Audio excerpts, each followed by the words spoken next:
Open Your Eyes is brought to you by the Belize Bank. Our country, your bank.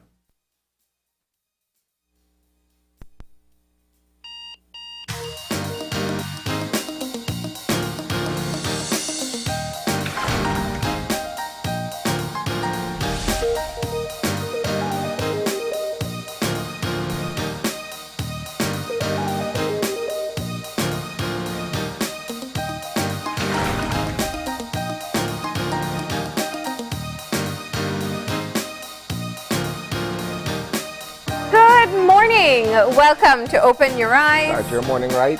I'm Marlene Cuellar. And I'm Sani Cayetano. And thank you for joining us this morning. What a lovely morning, the first day in the month of February 2021. Right. Month number 2. And thankfully, it's dry. Time flies fast, Marlene. I know. It's a very big day and there's a lot to get into. And of course, we'll start off with our weather update for this morning. So we'll go ahead and read that prepared forecast. We have for today a cold front that is approaching the country. And the 24-hour forecast calls for variably cloudy skies with isolated showers and periods of light rain, mainly along the coast, over the sea, and over the south. Seems we got Francisca on the line after all. Good morning. Good morning. We're so happy to have you on the line to deliver the news. A cold front is coming? Thank you. Cold front is coming, yes? All right, give us the details. What are we going to be seeing today? Okay, we'll be seeing variably cloudy skies. I'm going for not much rainfall. Isolated showers, periods of light rain, and this will occur mainly along the coast, over the sea especially, and some areas over the south. That's for today and tonight. Okay, and what about our winds? Okay, winds out of the north-northwest, 10 to 20 knots, producing choppy seas. And those temperatures? Okay, afternoon, max 82 along the coast, 84 inland, 72 in the Maya Mountains. Overnight temperatures, pull out the blanket, 66 along the coast, 60 inland, and 54 up in the Maya Mountains. All right, yeah, that's a significant drop. Now, these showers that are coming in, are they just ushering in the cold front? And are they going to stick around? Yes. No. They'll just move out of the air as the cold front crosses. They'll be going along with the cold front. Okay. And so what does that mean for tomorrow? Okay, and so for Tuesday and Tuesday night, we'll be seeing variable cloudy skies, cool and dry conditions. And low temperatures? Okay, for Tuesday morning, I'm seeing 78, 64, so it will drop a little bit lower along the coast, 56 inland, and 50 up in the Maya Mountains. Okay. All right, and by Wednesday, we'll still have cool weather too? It will still be cool, 68, 60, and 50 again up in the Maya Mountains. All right, we'll take it. All right, Francisca, well, thank you so much for that update. You're welcome, my dear. You have a great day and week. Thanks, and same to you. Okay. There you go. You wouldn't be able to tell by looking outdoors right now. That there's an approaching cold front? Yeah. Actually, it looked kind of hazy this morning when I was coming out. It kind of, well, it is gray as opposed to, bright sunshine and what have you. That's true. That's true. So we will have some showers, but of course, that's just for today, and they'll be isolated. Yeah. And by tonight, it's going to be a very cool night. 54 in the hills. As Francisca said, you got to pull out the blankets tonight, right? I'm okay with that. All right, let's keep things moving this morning with our eye opener. And our eye opener taken from teleom.com goes like this. Just as we consciously create an environment within our homes, we can consciously choose to decorate life itself with our particular energy. There are few things more thrilling than having a new house or an empty room to decorate. Our imaginations soar as we consider the many possibilities. In the same way, our lives offer us the opportunity to express ourselves within various contexts. to ask ourselves questions about what we want to see as we move through our days and how we want things to flow. Some people do this instinctively, moving through the various environments they inhabit and shifting the energy with their presence. These people have a knack for decorating life. This can be as simple as the way they dress, the way they speak, or the fact that they always bring a bouquet of wildflowers when they come for a visit. Just as we consciously create an environment within our homes, we can consciously choose to decorate life itself with our particular energy.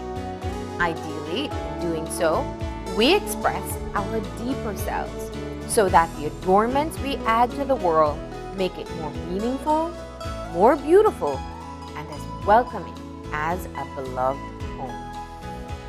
I appreciate the idea of creating an environment around oneself, and the fact that the eye opener describes what I would call an aura.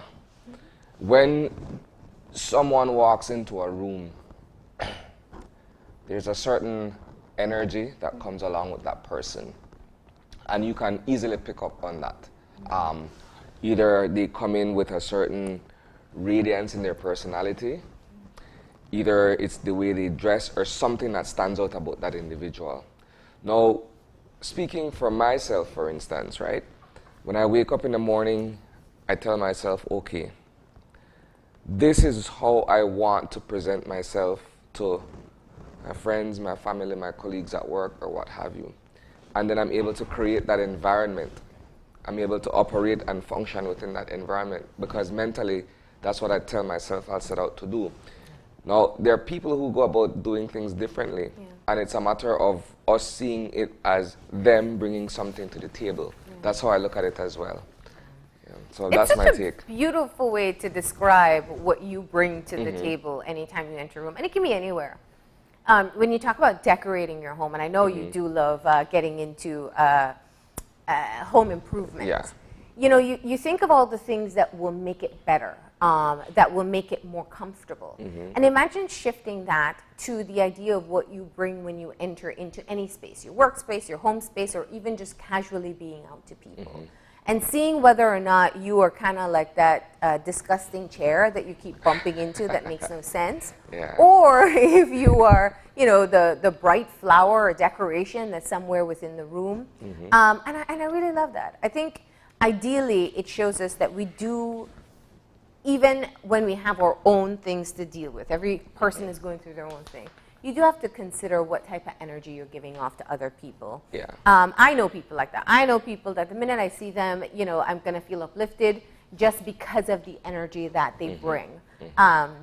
Children do have a sense of doing that for us, especially.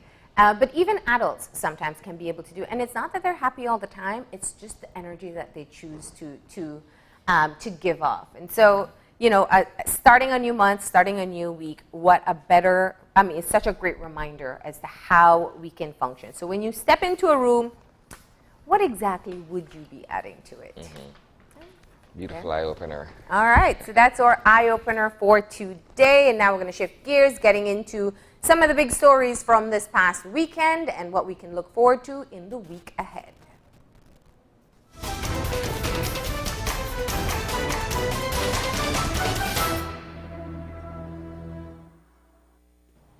So there's quite a number of stories that we'll discuss in this segment this morning. Of course, we begin with the arrest of the 9 persons on Friday. And this has to do, of course, with the landing of a drug plane and the subsequent discovery of the bales of cocaine that were on board that aircraft. Those 9 individuals, I understand, will be arraigned this morning, and several charges will be brought in connection with the landing of the aircraft and the cargo on board. Now, what I want to do, first of all, Marlene, is to paint a picture of the entire scenario based on the fact that I had the opportunity on Friday, or the assignment, I should say.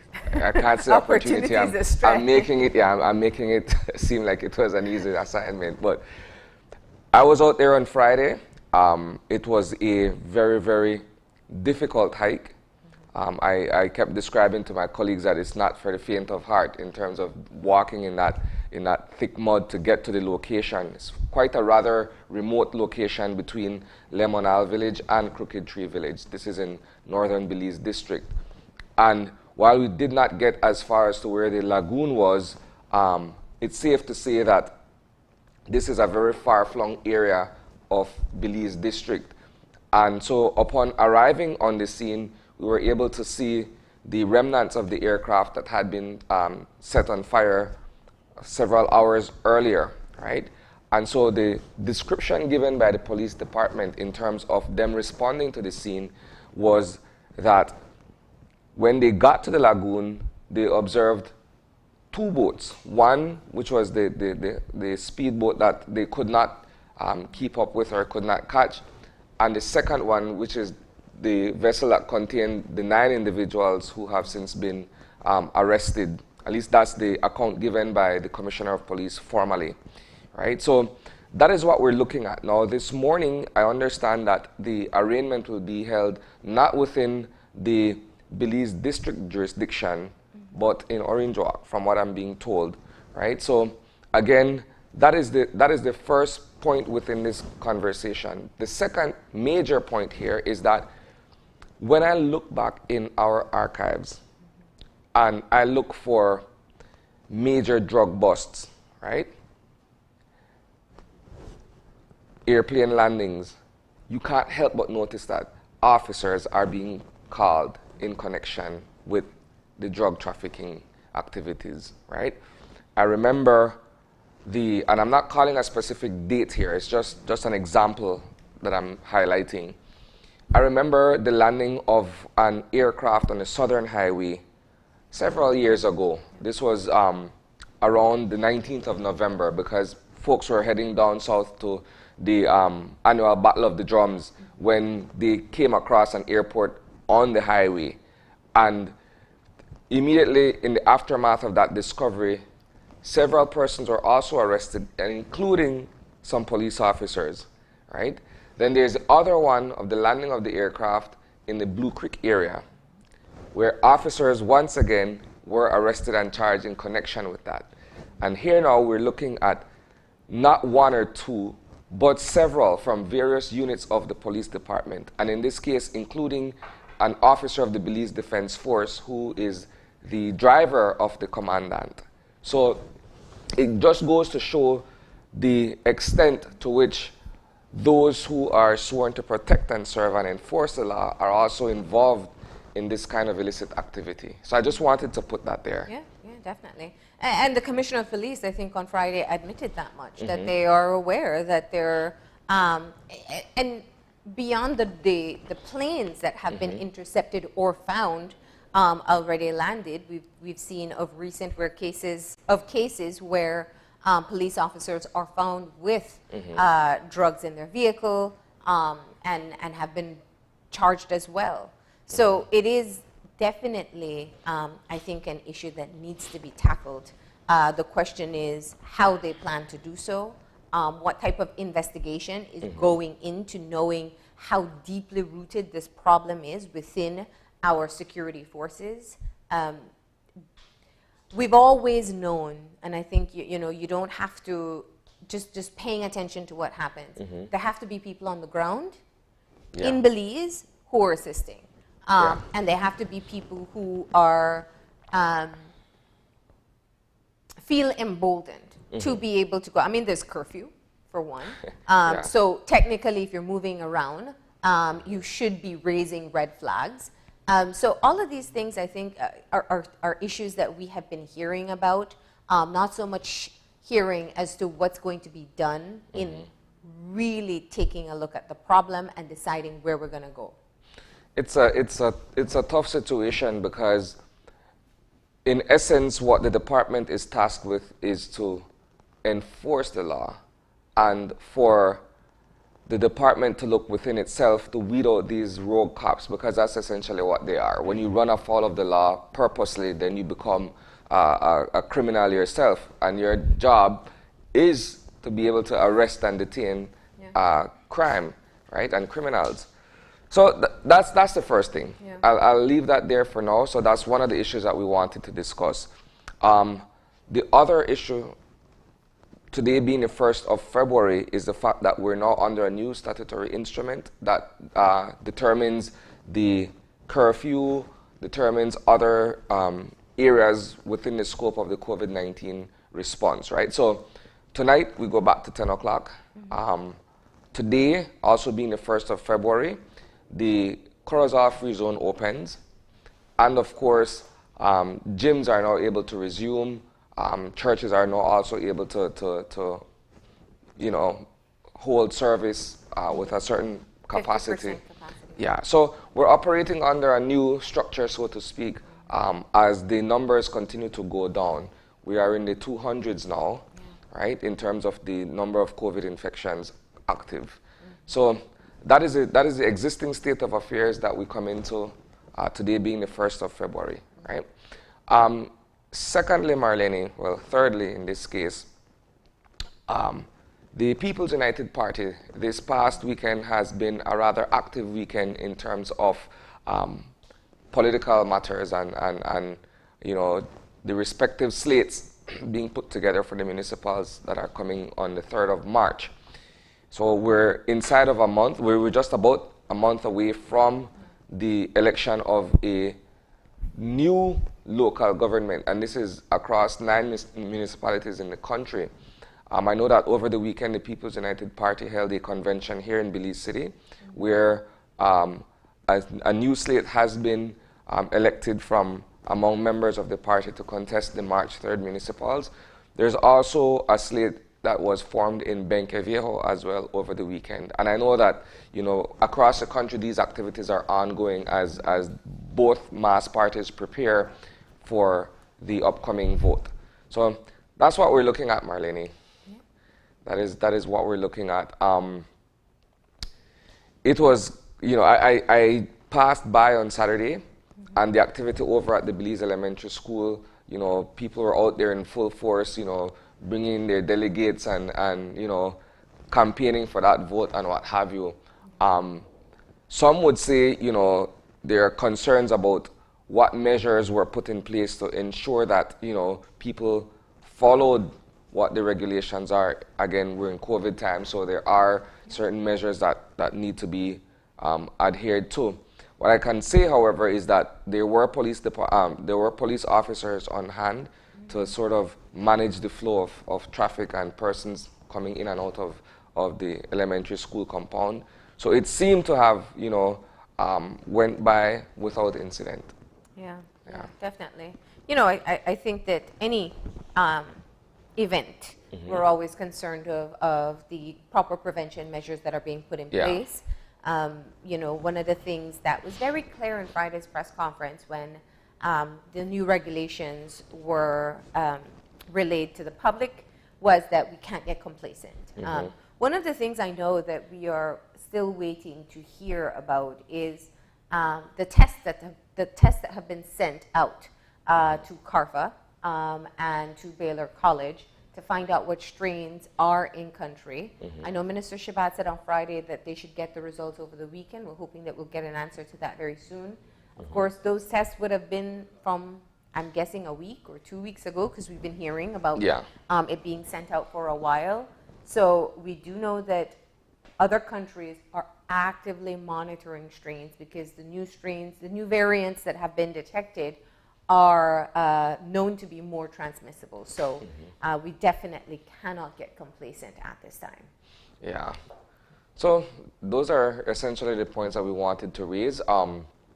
There's also a House meeting coming up on Friday of this week as well. We're yet to find out what will be tabled, what will be brought before the House. But I'm just putting that there so that we are aware that that is coming up on February 5th. All right. So that concludes the Eye on the News for us this morning. Again, these stories, for more details, you can tune in at 6 o'clock. That's on News 5 Live, and you can also catch us on Facebook, where we'll stream that news content as well.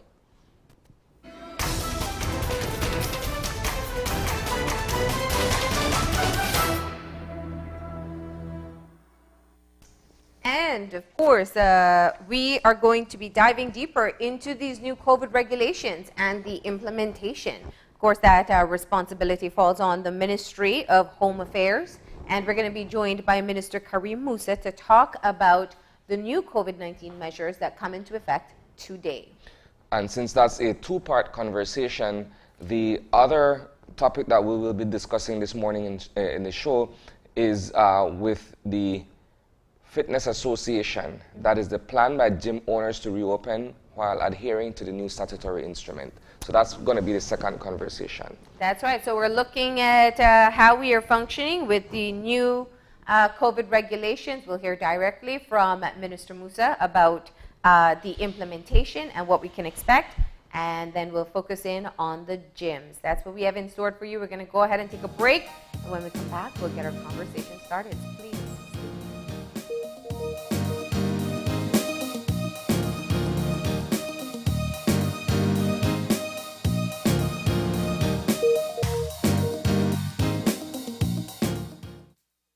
It's a fact that you can access unlimited services with Smart. Tired of being measured or cut off when you need to be connected?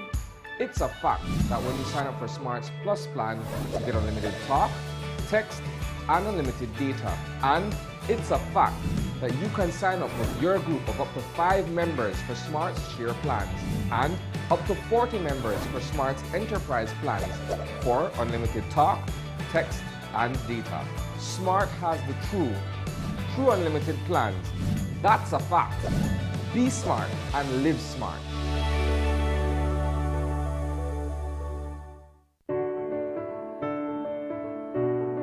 Everyone is at risk of catching COVID-19, so it's important to quickly recognize signs and symptoms of the infection.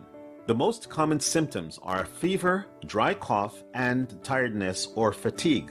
Some people may also have sore throat, aches and pains, stuffy nose, or diarrhea.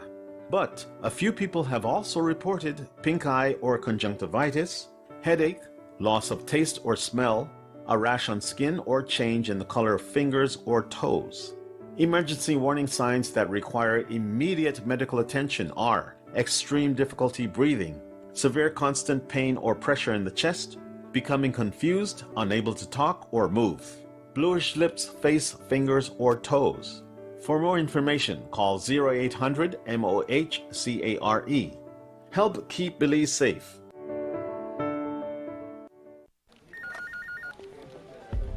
As one of the largest cable and internet providers in Belize, CBC strives to provide our customers with the highest standards of quality, value, and service in all aspects of cable TV and internet.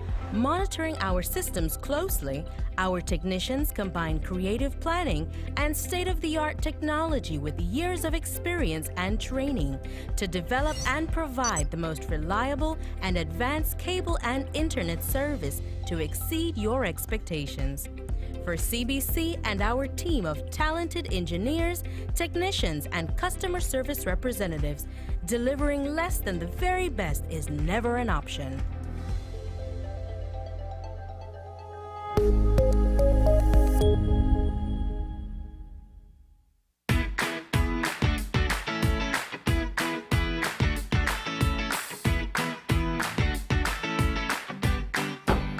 Why, Tony? Boy, kid, what you going on, man? I actually come see you because I need to buy a stack of them plastic plates and cups for my grocery shop because I run low. Boy, I stopped importing that thing since April 15th, you know. And I just ran out of the last batch, must have been like 3 weeks back, you know. Man, do I usually have anything? What is going on? Check this, right? Under the new law, we ban all single-use plastics, so that the cups, plates, forks, spoons, and knives, all of that. Since April 15th, you can't import none of them. Starting January 15, 2021, you can't manufacture them. April 15, 2021, you can't sell them. And after July 14, 2021, if you get catch with any other thing, you will get fined. Me never know this. I guess I have to make some changes then. I have to make the customers know that anything not available. Anyways, bro. Thanks, man. No problem, man. Take care.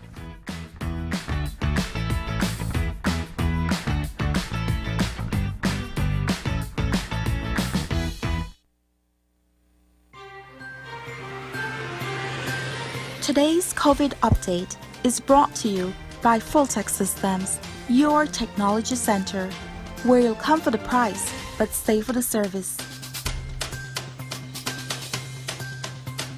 And welcome back. We are about to get into our first conversation of the morning. That being said, we have been joined by Minister of Home Affairs and New Growth Industries, Karim Musa, to discuss what we can expect under the new statutory instrument that governs our movement and our overall response to the COVID-19 pandemic. Good morning, Minister Musa. Hi, good morning, Isani, and good morning, Marlene. Thanks for having me on. No problem at all. Today is the 1st of February, which means that a new SI comes into effect. And of course, the main announcement is the fact that the curfew has been pushed back to 10 o'clock. Let's begin there, Minister. Talk to us about, the decision for us now to move from an 8 o'clock to a 10 o'clock curfew, and what this means in terms of the effect on either businesses or the movement of people across the country. Certainly, Isani. As you know, since December 17th, 2020, we've had in place a curfew of 8 p.m. for adults and 6 p.m. for minors. And that has gone on for over a month and a half. I know that a lot of Belizeans were getting impatient with this particular curfew, particularly because they did not see an end date to that curfew. But what we have done now, since we have seen the gradual decline, and I must emphasize this repeatedly, that we have not solved the COVID crisis. I don't want anybody to be sitting at home interpreting what we are saying as we are out of the woods. Absolutely not. Absolutely the opposite is the case. We are still very much in the midst of the COVID pandemic, but we have been seeing a reduction in numbers. And so with the reduction in numbers, we are able to meet as a cabinet to decide based on the science and based on the medical data provided to us by the Ministry of Health professionals, who, as you know, have been doing an excellent job, an incredible job over the last month and a half to have brought down the numbers. I believe you mentioned it a few minutes ago, to 298 active cases. So that's a remarkable feat, but at the same time, we have to move very cautiously optimistic as it relates to the rollout of various provisions in the new health measures. One of the primary changes that everyone was looking forward to is the adjustment of the curfew from 8 p.m. to 10 p.m.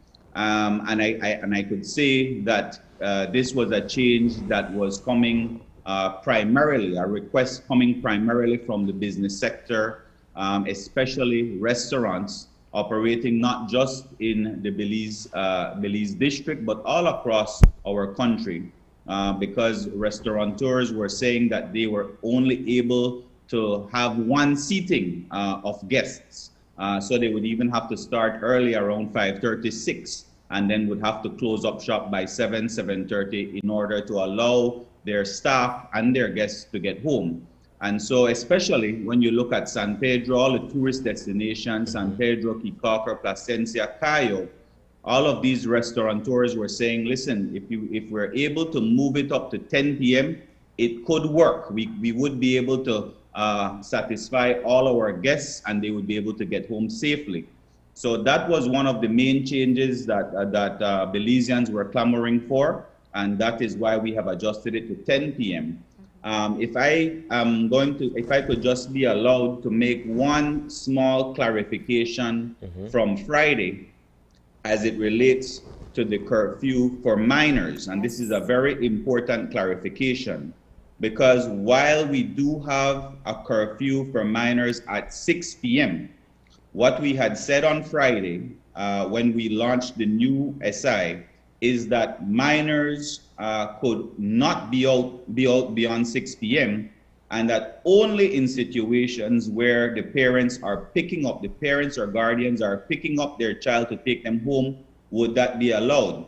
The Attorney General's ministry met after our presentation on Friday, and it was decided that because of this very gray area and this discretionary use that we were putting on the police department to assess whether or not a parent is actually picking up their child to take them home, we have decided, the Attorney General's ministry decided to just make it a proviso across the board to say that so long as children are with their parents or guardians after 6 p.m., that will be allowed. So there's no need for an excuse to be provided. So the restriction on minors is limited to minors who are out on the street by themselves. So that is a 6 p.m. curfew for minors who are out on the street alone. If they are in the company of a parent or guardian, that will be allowed and they can stay out until 10 p.m.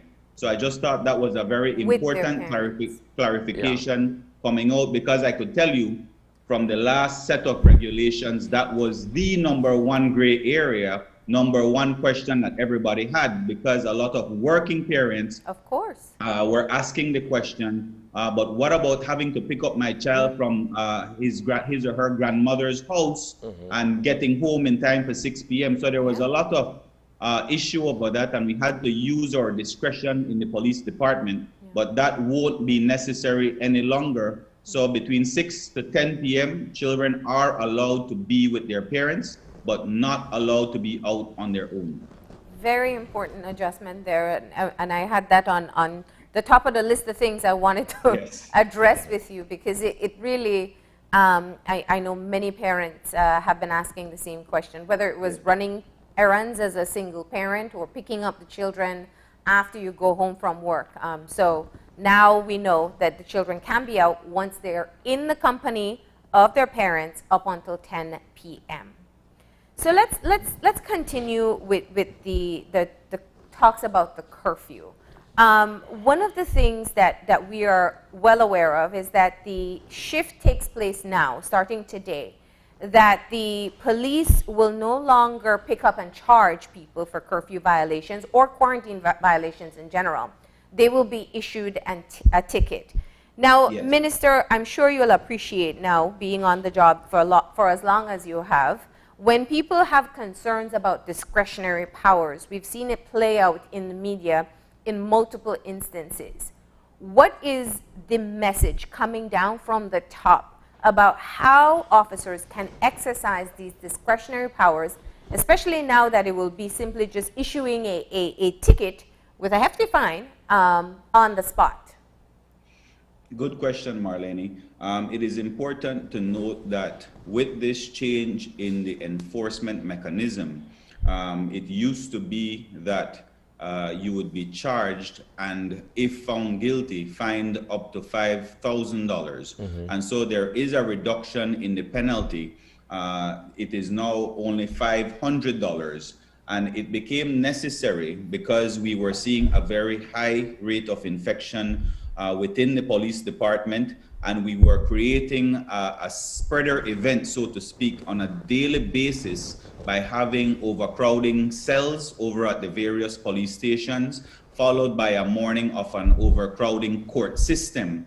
If you can pass in front of the court on Albert Street, on Regent Street, every morning you would see crowds and crowds of people waiting to be charged and arraigned for violation of the regulations.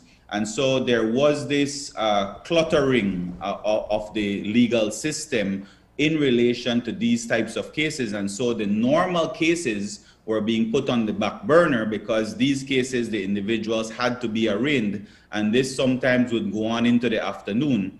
And so judges and court personnel were being overworked.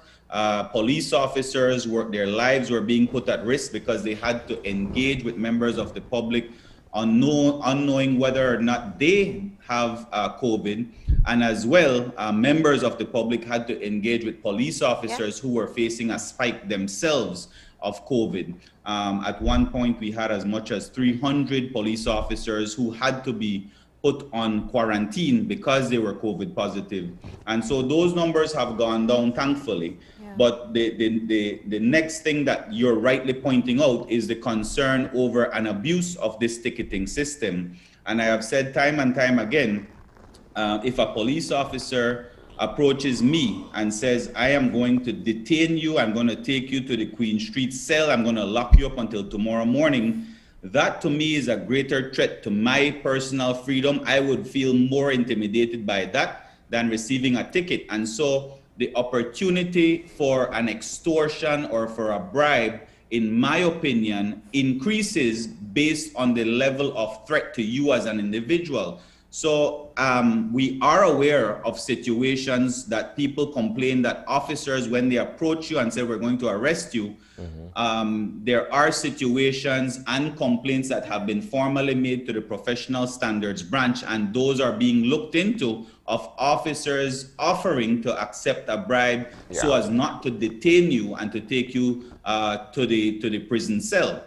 So any given situation would pose a threat, would pose an opportunity for there to be abuse. In my personal opinion, that threat is lessened now with the ticketing of the charging by way of a ticket as opposed to detaining an individual. So my message to the public, and I continue to say this, if you are in such a situation and one of your friends is around or you are able to do it, record the situation so that there is not this abuse.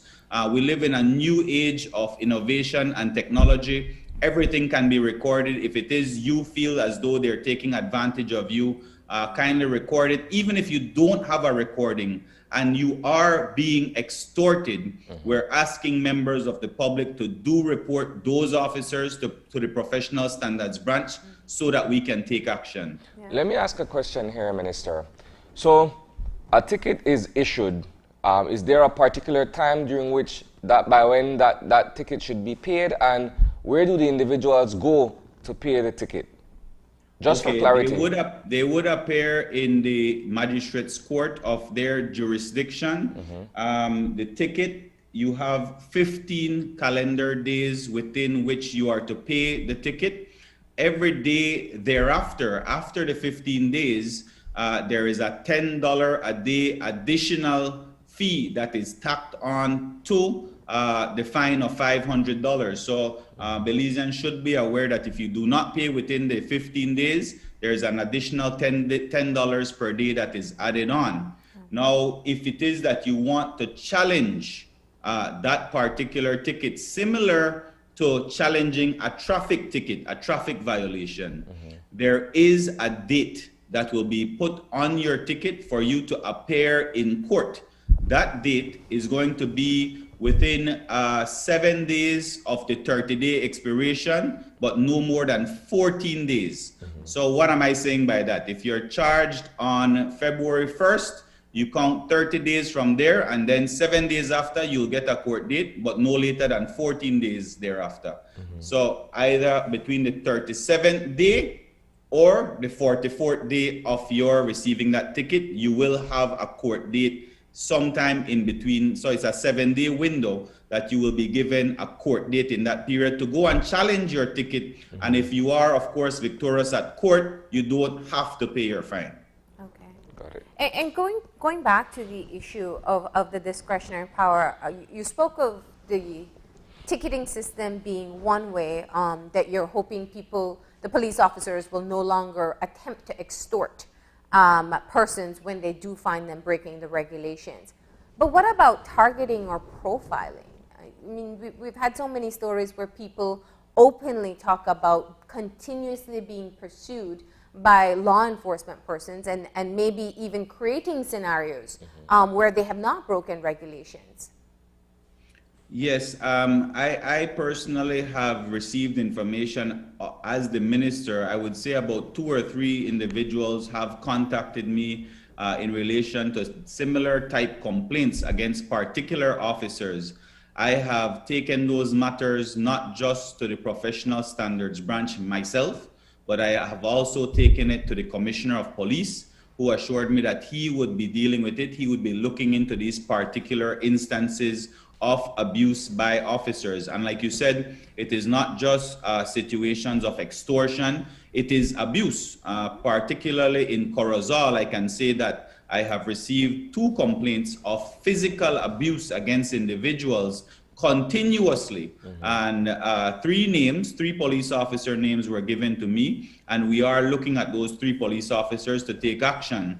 Of course, what it requires is constant following up by the complainants. So it cannot be that you just report it to me as the minister or to the Commissioner of Police.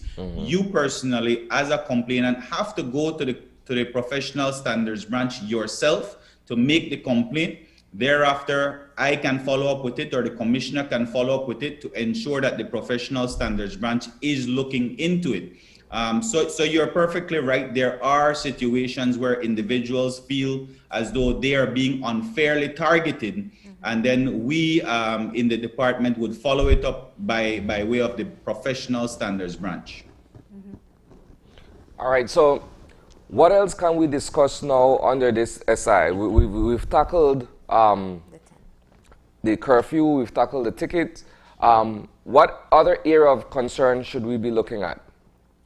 Well, like I said early on, Isani, the message that we don't want going out to the Belizean people is that we have solved COVID. That is the last message that we want to send out. And so it is now up to the Belizean population, given the modifications of these 6. There are 6 modifications that were made. It is up to us personally and company and corporate wise to be very responsible as we have these modifications.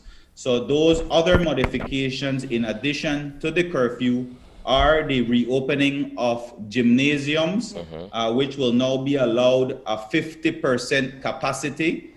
You have to make an appointment to go to your gym to exercise. You have to take your temperature. The gym will take your temperature upon you arriving. The gym owners are required to keep a log of your name, your contact number, and your temperature of every single person that comes to your gym.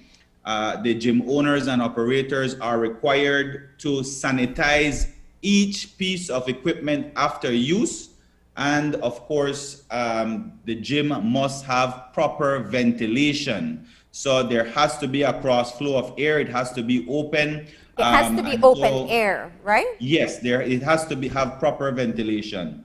No, I'm asking clearly, can an air-conditioned enclosed gym be open? Well, that is not my understanding of the SI. I could clarify that with the Attorney General's ministry, but I gather it is similar to churches and similar to restaurants, which is only open air.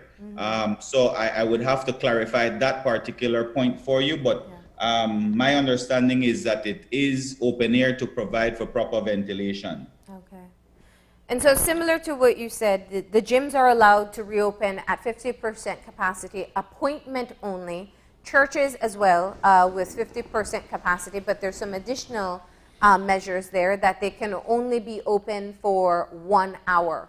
Why that particular stipulation? Well, good question, Marlene. We know that church services, different denominations can have services that can go on for hours. Some have from 9 to 11, 9 to 12. So it can go on for a very extended period. We wanted to limit the amount of interaction by churchgoers, by the congregation. And so we're limiting it to just 1 hour. And that 1 hour commences from the point of when the service begins until when the service ends. As you know, we might say 9 o'clock, but sometimes church doesn't start until 9:10. And so the starting point until the ending point, it can only be for 1 hour.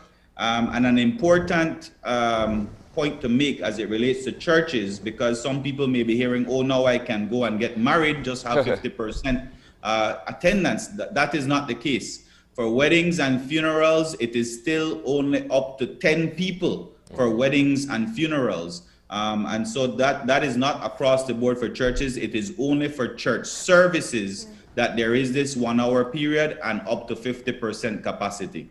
And social gathering stipulations are still at 10? Everything else remains the same.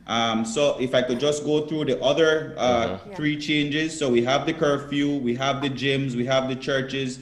Another change is for food vendors. Yes. For one, I don't see the difference between having food vendors sell from only private property. And so now food vendors are allowed to sell wherever they used to sell out in public. However, they must have their markers alongside their vending station that has the 6 feet distance. And so the markers, the customers are to follow the protocol and stay 6 feet apart from each other while waiting to be served from these food vending stations. The other changes are liquor. As you know, prior to the Christmas holidays, we had put a 6 p.m. limit, a 6 p.m. restriction for the sale of liquor, and that applied across the board for stores. It applied for restaurants, and so now that has been changed. And so if it is that your shop has a liquor, an ability to sell liquor license up until 9 p.m., that is where it is cut off. You cannot go until 10 p.m. simply because restaurants can now serve until 10 p.m. And so that has been lifted. The 6 p.m. Restriction on the sale of liquor has been lifted to 10 p.m. And of course, I believe Isani mentioned earlier, there is no longer the inter-district travel restriction. All districts are now open. You can now traverse across all the districts without any issues. But again, all of these regulations are subject to very rapid change if it is that if we as Belizeans cannot continue to be very patient, very understanding, and follow these protocols very strictly. And so I don't want anybody to feel that if they walk out of their door today, they don't have to wear their masks. Absolutely not. Every single other restriction remains in place. It is only these very few restrictions that are still there. When it comes to sporting events, you cannot play any contact sports. I've been getting a lot of messages about volleyball is not a contact sport. But those of us who follow volleyball, I'm an avid volleyballer myself. I love to watch volleyball, to play volleyball, but there is contact in volleyball. And so for the time being, there is still that restriction on various disciplines.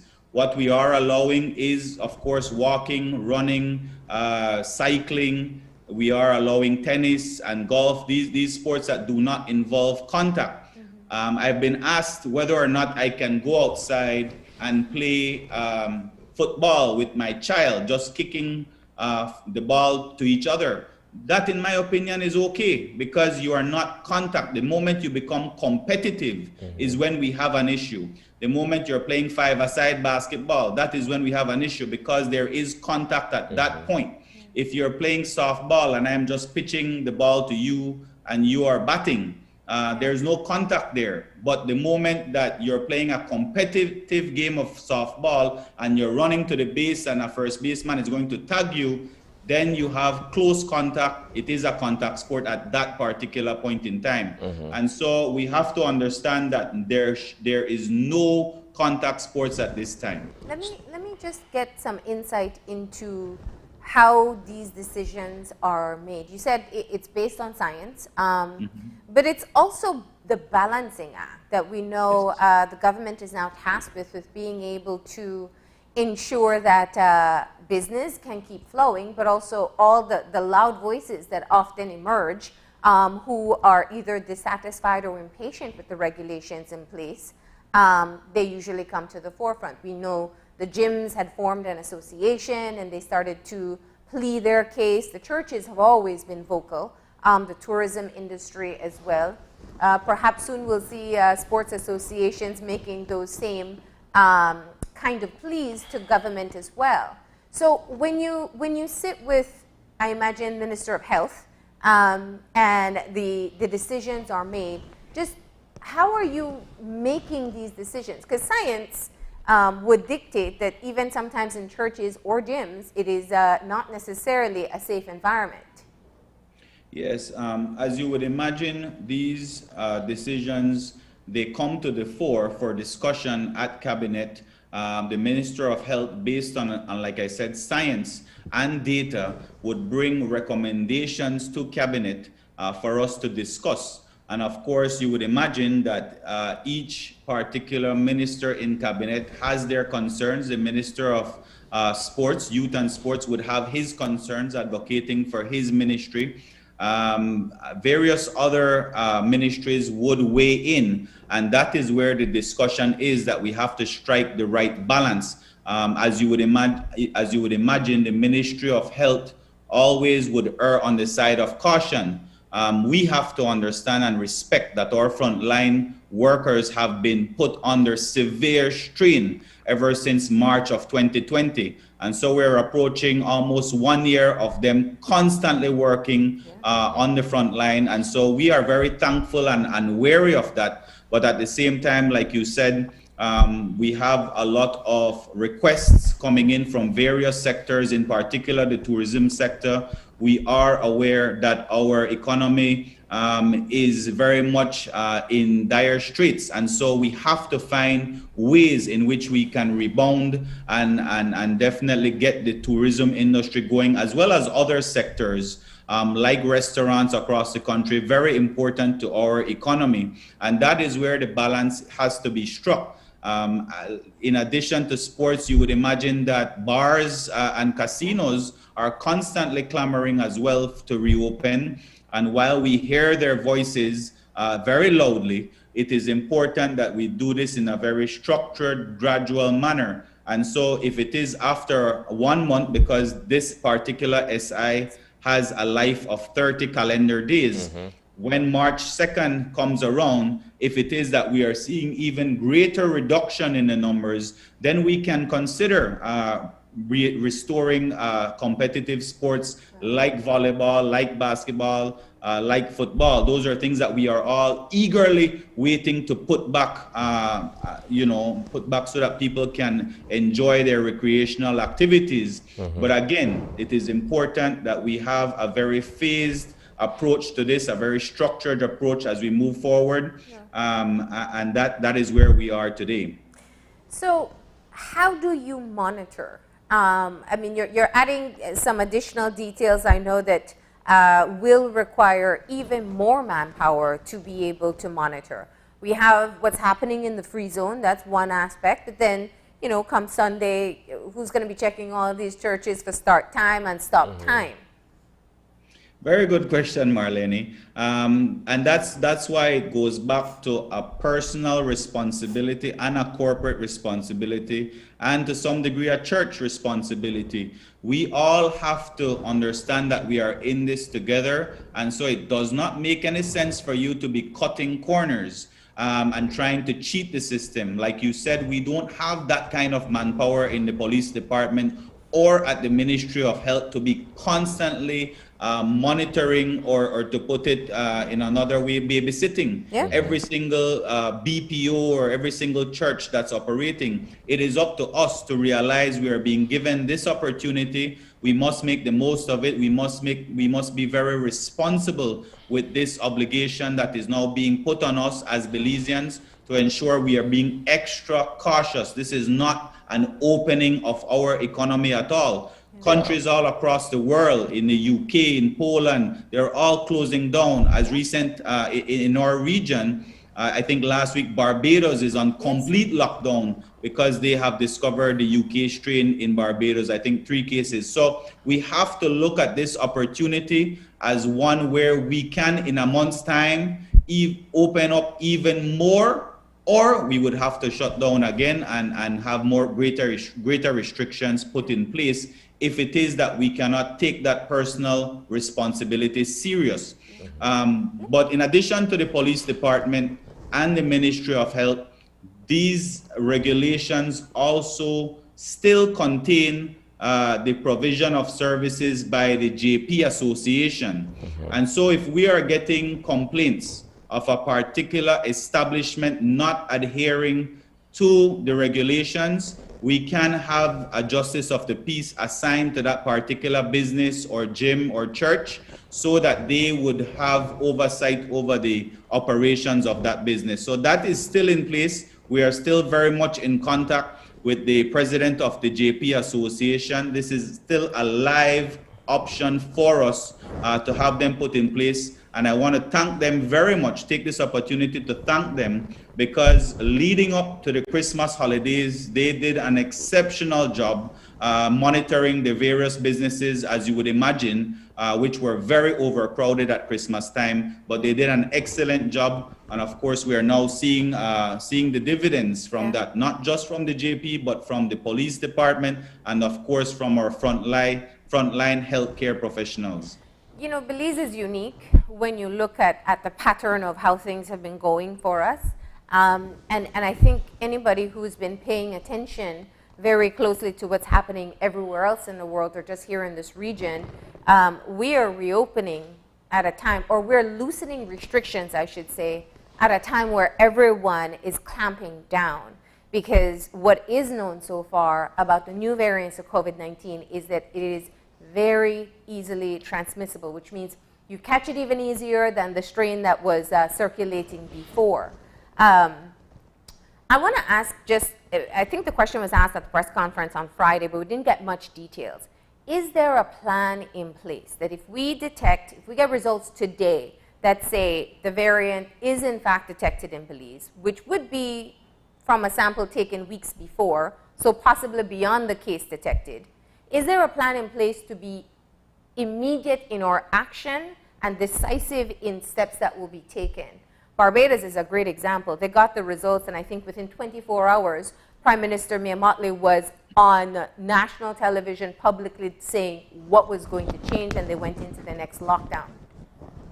Yes, we are very aware of our very critical vulnerability at this point in time with this very strong UK strain. And so any government has to be able to take very swift action if it is that it is detected in a particular area of our country. I could foresee that we would then restrict inter-district travel from that particular region of our country. We have to contain it. We cannot allow the UK strain or any variant thereof to spread throughout our country. And so in addition to perhaps in limiting inter-district travel from where that strain is located, we have to look at the possibility of another lockdown, as Barbados has done, because we cannot allow that strain to get out of control in our country. You know, I know, Isani knows, we do not have the healthcare services at our National Referral Hospital to even handle that level of overload of crisis situation. And so we have to take very swift action in the event that particular strain is detected. Like I said, it may involve inter-district restrictions, but other regulations could also come into play before we get into a complete lockdown. But it depends definitely on the level of the spread of that particular variant. So the discussions have already started and plans have already been made? Absolutely, absolutely. Okay, all right. Well, Minister, we're going to take a very quick break here. And when we come back, we have more questions to tackle. In fact, our viewers have been submitting quite a few. Hopefully, we can get some answers there. And we will be back in just a few minutes to continue this conversation. Sure.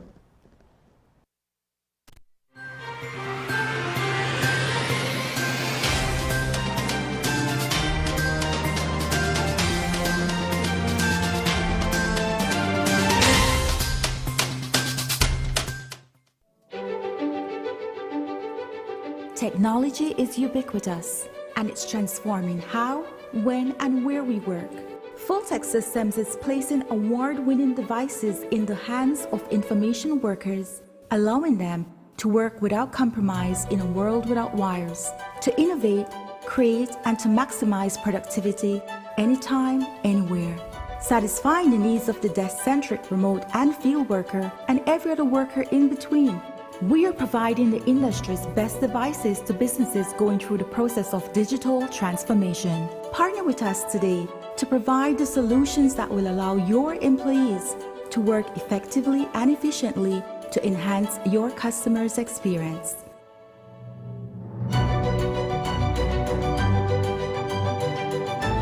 Full-Tech Systems, your technology center, where you'll come for the price, but stay for the service. Caused intense flooding overnight in the western and southern parts of the country. Yeah? Do we need to renew the insurance policy? The insurance policy? Were impassable. Oh, let me check. Renew your policies, file a claim, and even send us a message using RFNG online. Now we're good. It says we're covered. Okay, great. It pays to get it right with RFNG Insurance, a Road Group company.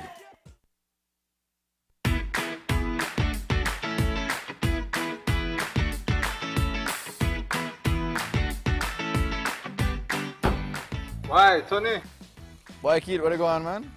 I actually can see we can need to buy a stack of plastic plates and cups for my grocery shop because I run low. Boy, I stopped importing that thing since April 15th, you know. And I just ran out of the last batch, must have been like 3 weeks back, you know. Man, do I usually have anything? What is going on? Check this, right? Under the new law, we ban all single-use plastics, so that the cups, plates, forks, spoons, and knives, all of that. Since April 15th, you can't import none of them. Starting January 15, 2021, you can't manufacture them. April 15, 2021, you can't sell them. And after July 14, 2021, if you get catch with any other thing, you will get fined. Me never know this. I guess I have to make some changes then. I have to make the customers know that anything not available. Anyways, bro. Thanks, man. No problem, man. Take care.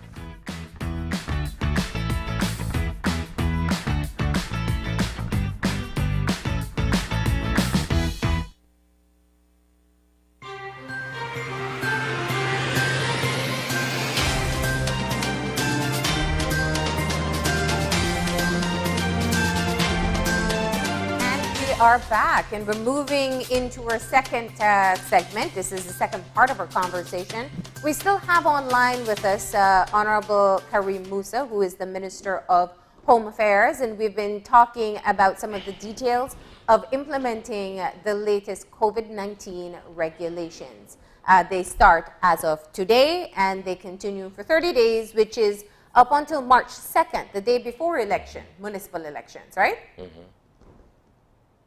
Minister, you still with us? Oh, sorry. Yes. Sorry. Yes, the regulations are for 30 calendar days and they go up to March the 2nd. It's 30 days from February 1st. Okay. So as I said before, we've gotten just some questions online that we wanted to give the viewers the opportunity to get a response to. So we're going to put them up on screen. I'm sure you can see them as well. And you can just give us some answers here. If you're with your family, parents and children walking at the beach or in the water, do you need to be 6 feet apart? Well, there is this concept known as your pod. Mm-hmm. Now, when you hear this discussion about your pod, it includes your very close family members. So, for instance, you're at home with your family all day long with your husband or wife and your children. And so when you're out in public, it is expected that you will still be close to your pod. And so the 6 feet regulation requirement only applies to those people outside of your pod, outside of your home. Mm-hmm. And so when you are out at a supermarket, you have to try to restrain yourself from seeing your very good family member, your cousin, your uncle, or your friend, and restrain yourself from getting too close to that person who is outside your pod. So very briefly, the answer to that question, if it is that you live with those individuals when you're out in public, it is not expected that you're going to be 6 feet apart when in fact inside your house you are not necessarily 6 feet apart. All right. So the next question we have is, what about local farmers? Can you sell on the street side? Well, that would fall under street side vending, and so yes, that is allowed if it is that you have permission from your local councils local city councilor, town council to sell from a particular location, you are allowed to sell. However, there is the requirement, like street vendors, that you have markers in place around your vending station, your vending area, that would allow your customers to be 6 feet apart. So you still have to put markers around where it is that you're selling. We have another question here. If I'm on a motorcycle alone, why do I need to wear a mask versus in a vehicle, a mask isn't mandatory? I think it was decided that being on a motorcycle, you don't have to wear a mask. I think that was decided. So I don't see the requirement there either, especially if you're alone. There's no need for that. Okay. Now, one of the things that we can, we also got a question about volunteers for the police department, but that brings me, if you'd allow us, Minister, to tackle some of the other prevalent issues. And let's start off with what happened on Friday with the drug plane landing and the implications, once again, with law enforcement. We had discussed the case, and one of the things we know very clearly is that there is a problem with officers involved in illicit activities, specifically whether it's drug trafficking, drug trade. What are your plans on being able to tackle this problem? You know, ever since I assumed the position as Minister of Home Affairs, I have gotten many reports of police officers engaged in illicit or corrupt activities, and we have taken a very zero tolerance approach to that. As you're aware, prior to the drug plane landing, we've had 2 police officers in the course of the last 2 months who were arrested and charged for the drug trafficking offenses of cannabis, importing same, I believe, from Mexico, and traveling within their vehicle with cannabis. And so we have taken a very zero tolerance approach. It is not an issue that we can solve overnight. We have 2,170 active police officers. And so we are taking it very seriously. As you know, we had the drug plane landing on Friday, and I want to take the opportunity to thank those police officers who took very swift action against this drug plane landing. And, you know, while it is that we cannot rid our police department of the corrupt officers all in one day, I believe we have begun the process of rooting them out one by one based on these captures and these busts that are taking place. But here's any a question. plan for an investigation? We're talking about commission of inquiry for sale of vehicles. We're diving into public contracts. That's a part of the tasks that your administration is taking on. There is a clear issue that is being proven with the arrests that are made, that your police officers of whatever rank are involved in the drug trade. Beyond being able to weed them out when they're caught, what else will be done? Well, like I said, that is very confidential information, but I can assure you that investigations are ongoing based on the intelligence that we have been gathering. And like you rightly said, but the thing is with that, intelligence can only take you so far. What you need is actual proof. And so unfortunately, many times it requires utilizing the intelligence like we did in the instances of the cannabis busts, as well as the drug plane landing. It requires utilizing that intelligence to gather the proof to actually catch them in the act of doing illegal activities. And so outside of the busts, what I can tell you is that there is a lot of intelligence gathering and investigations that we are doing on a daily basis. This is not just by chance that these individuals are caught. And so you can be rest assured that we are utilizing every piece of intelligence we have to take action. Now, there's a certain cynicism, however, that these officers go on interdiction. There's the possibility that they may get off the charge eventually or what have you, and in some cases they possibly return to work if they're found not guilty for whatever reason. But by and large, the fact that they were arrested and found in possession of at least 3 of those bales of cocaine, then what does that say about the department in terms of individuals being able to come back onto the job thereafter? Yeah, this is a unique situation, Isani, because like you rightly pointed out, in this instance, the bales of drugs were found in the possession on the boat with these individuals. Previously, while we had our suspicions and we gathered evidence, and I'm talking under the last administration in relation to drug plane landing, it was never so clear cut. It might be that you found an officer in a particular area and they were saying that they were fishing and they had their fishing lines to prove it and no drugs were found on them. And so it depends on a case-by-case basis.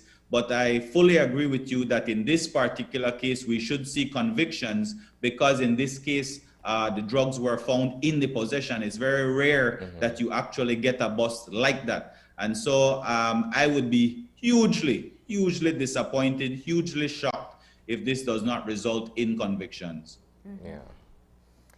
Now, looking at one of the critical areas, and I know the conversations have been merely exploratory, but when you talk about intelligence gathering, one of the key things is being able to have sources or witnesses provide information. There are talks of being able to move towards witness protection.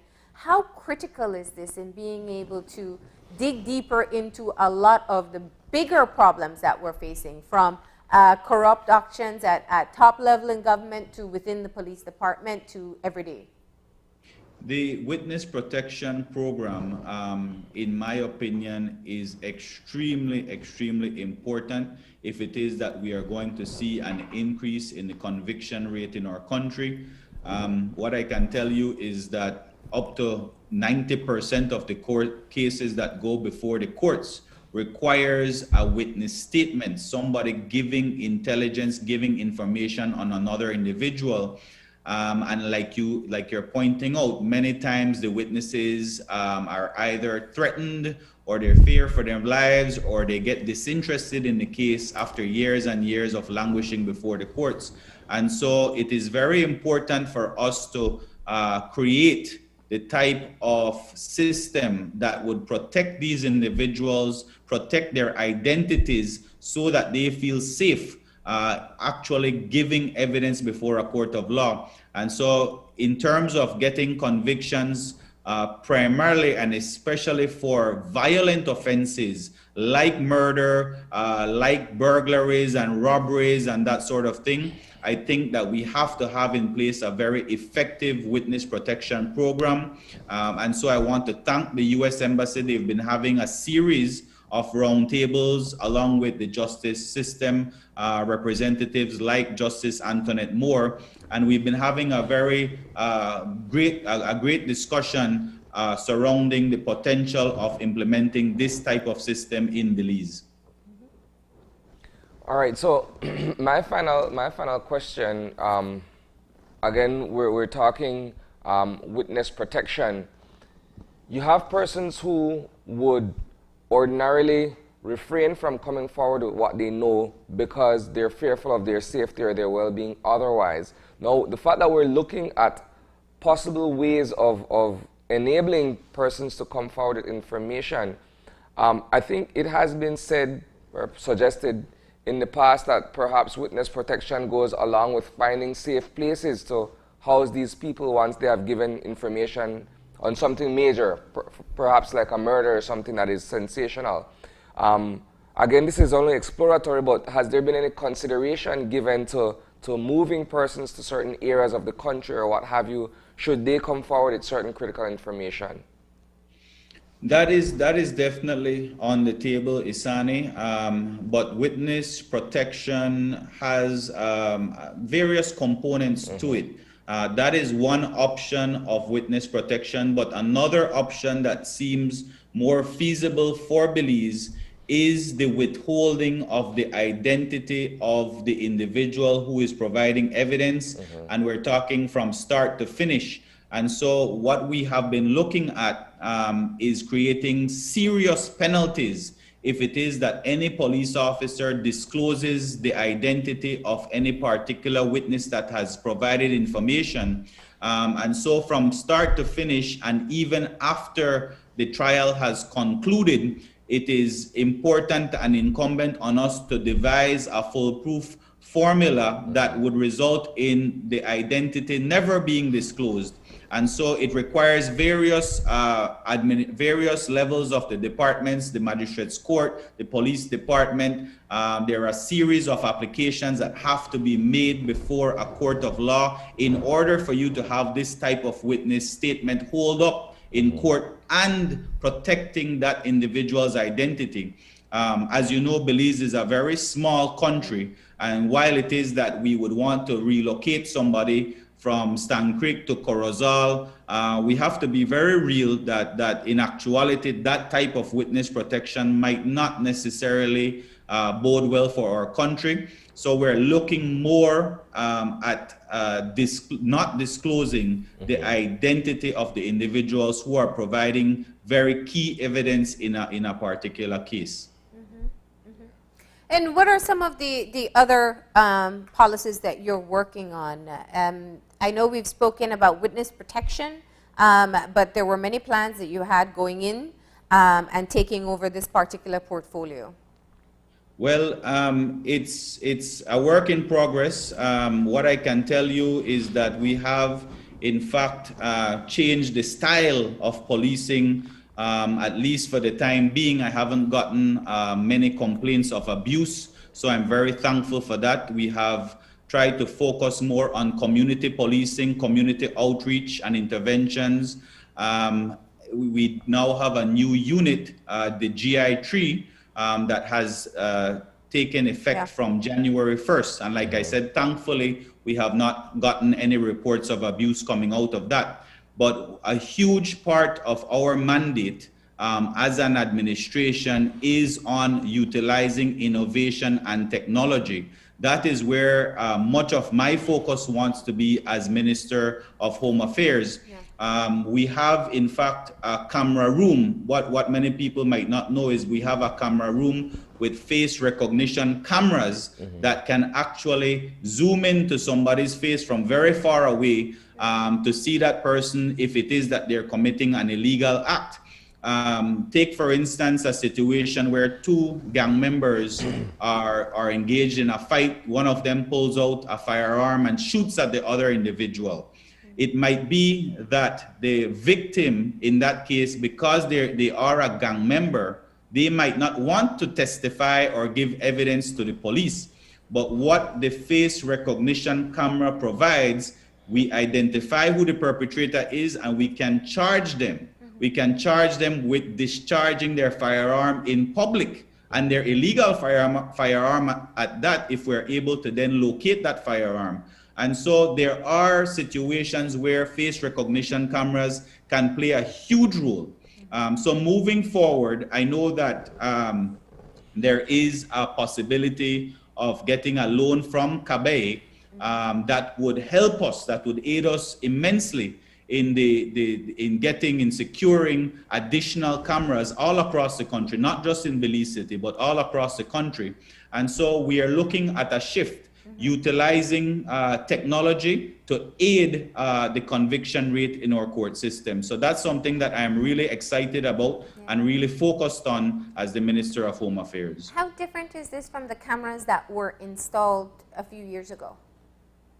It has to do with the level of clarity in face recognition, zooming in, like I said, from a very far distance. The cameras, some of the camera systems that we have in place that were donated, it's very fuzzy, very pixelated, and you really can't make out what it does aid with, though. I can say it aids with the detection of license plate numbers. Again, very grainy, but at the same time, it does provide some usefulness.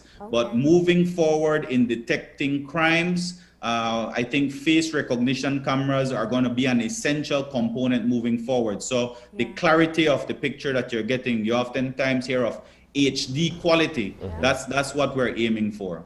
And just to follow up on one point, we are aware that there is a lawsuit against that was issued based on the death of Gregory Bowen. He was found hanging in his cell. And while I know clearly that's a court matter, I do also want to bring up the issue of the treatment of people with mental health issues and getting some information there as to what your position is and how you are going to enhance the response. Well, most definitely, Marlene. I am a huge advocate of mental health patients, treating them definitely with a different degree and a different level of care. And so I don't know the particulars of this case in terms of the mental state of Mr. Bowen. And so that is going to come out in the investigation. Of course, there is an investigation that is ongoing. And so we have to have a level of care when it comes to our mental patients. Like I said, in this particular instance, his death was ruled a suicide. And so that's that I am told is part of the investigation. But we have to take every single allegation seriously. And of course, we will be defending that case in a court of law. And so I don't want to provide too much information on that. But the initial reports and investigation are saying that it was a death by suicide. But when a mental patient comes in to your department or to your station, your police station, you have to take adequate care, extra care, if you ask me. I know that at that particular time, I believe it was every hour on the hour they were checking the prison cells, but perhaps you might want to say we need to have additional care, more regular checks being made on prisoners that have a mental condition. So that is something that I'm open to considering as well. Well, thank you very much, Minister, for responding to that question. We know it's been a lingering concern as the country matures in understanding how mental health works and how people who are facing these issues need to be dealt with. So thank you so much for joining us this morning and bringing clarification to the new COVID-19 regulations, responding to our viewers, and of course, speaking on the other issues as well. Thank you very much for having me this morning. All right. And with that, we're going to go ahead and take a break. When we come back, we're going to find out how the gyms are going to be functioning now that they are reopening. We'll be joined by a member of the Belize Fitness Association. This COVID update was brought to you by Fulltech Systems, your technology center, where you'll come for the price, but stay for the service.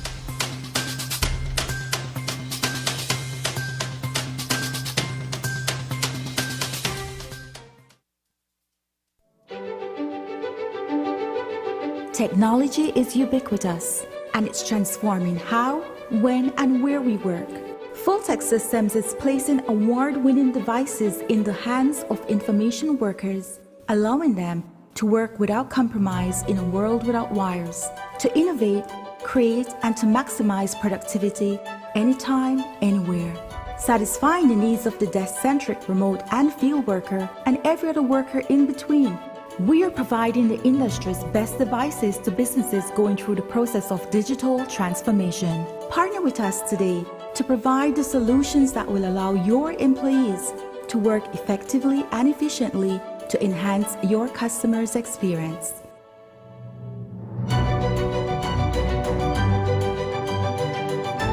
Fulltech Systems, your technology center, where you'll come for the price, but stay for the service. Es un hecho que puedes obtener servicios ilimitados con Smart. ¿Cansado de que se corte la línea cuando más necesitas estar conectado?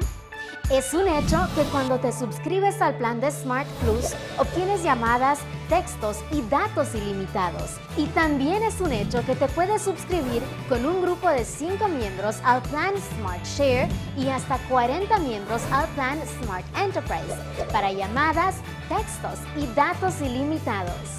Smart tiene los verdaderos planes ilimitados. Es un hecho. Sé Smart y vive de forma Smart.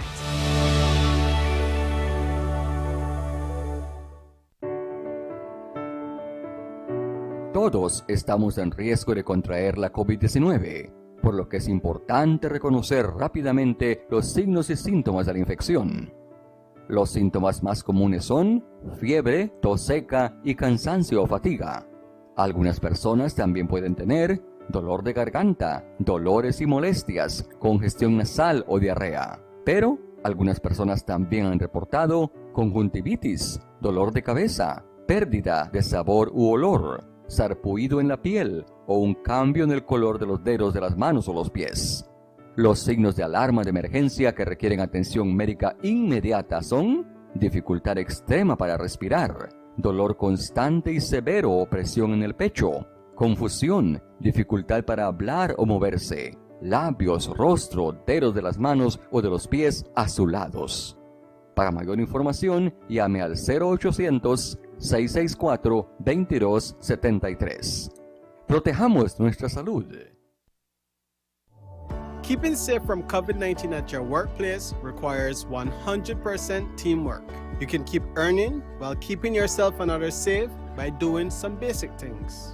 Wear a face mask at all times in the workplace unless you are alone in your own private space or office. Wash your hands frequently or utilize alcohol-based hand sanitizers and avoid touching your face. Disinfect surfaces like doorknobs, tables, desks, and handrails regularly. Increase ventilation by opening windows or adjusting air conditioning. Limit visitors and deliveries to the workplace and use appointments where possible. Attend meetings virtually as much as possible, and when not possible, hold meetings in open, well-ventilated spaces or rooms that allow for everyone to be 6 feet apart. Stay at home if you or a family member at home are feeling sick, or if you have been in contact with someone who tested positive for COVID-19. Keeping the workplace safe also requires that employees act responsibly when away from work. Practice social distancing and good hand-washing hygiene. Avoid large gatherings and avoid unnecessary exposure to others. Protecting others means protecting yourself. Together, we can defeat COVID. In partnership with the British High Commission.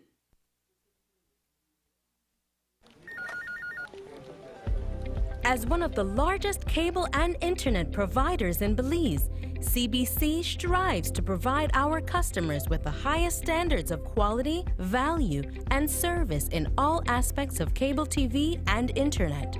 Monitoring our systems closely, our technicians combine creative planning and state-of-the-art technology with years of experience and training to develop and provide the most reliable and advanced cable and internet service to exceed your expectations. For CBC and our team of talented engineers, technicians, and customer service representatives, delivering less than the very best is never an option.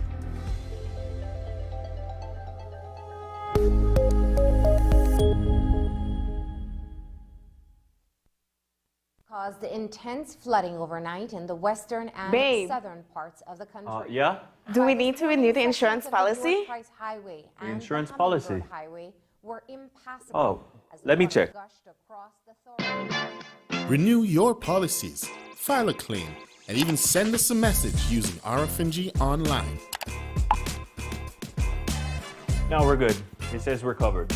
Okay, great. It pays to get it right with RFNG Insurance, a Road Group company.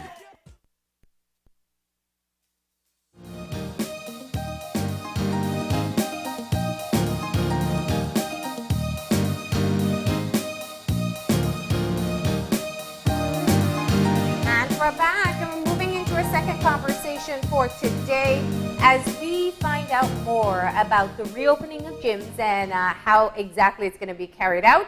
We have with us on set a member of the National Fitness Association, Albert Garcia. Good morning. Good morning. How are you guys? We're good. We're good. We are good. Yes, it's Monday morning. I guess some people got a chance to do the workout this morning. Yeah. All right, Albert. Let's take this back. I think one of the interesting parts of what that has led to the reopening of the gym is the fact that gym owners across the country decided to come together to lobby for this cause. In fact, there wasn't an association before COVID. No, there was not. Yeah. Tell me about that.